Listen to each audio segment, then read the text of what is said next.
Some nights you live by the three, other nights you die by the three. And on last night, the Celtics definitely died by the three, as almost half of their shot attempts came from the three-point line, as they shot a total of 35 three-point attempts, only making 8 of them, finishing the game shooting 22% from the three-point line. Meanwhile, the Cavs, on the other hand, was finally able to pull it together as they got their first road win in this year's playoffs. The Cavs had an opposite shooting night as the Celtics, as they shot 54% from the field and 46% from the three-point line, mostly led by Mitchell and Garland, as they did most of their damage from behind the arc, shooting an impressive 71% and 80%. And we can't forget about Isaac, as he made 100% of his three-pointers in game 2. Cleveland responded.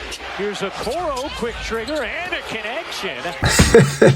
He only took 1 3 that game, but hey, at least he made his 1 3. Even though the Cavs took game 2, I don't think the Celtics nor their fans have much to worry about, as we seen the same story with the Heat in round 1. Do that. No question. We should let young players in our league have time to develop. No question. But nevertheless, this was still a great dub by the Cavs, because you never want to go back home down 2 games to 0, especially against a team like Boston, who have proven that they're capable of winning games on the road. And I know Celtics fans are probably saying, man, if we had Porzingis, we would have swept the Cavs.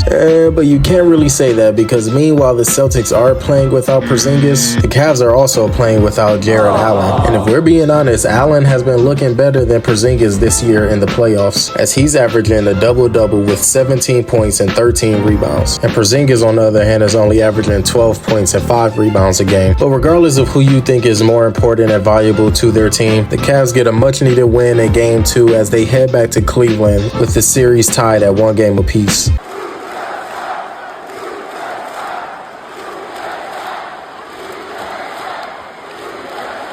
A few moments later. We saw like a perfect half, and you got to give them a ton of credit.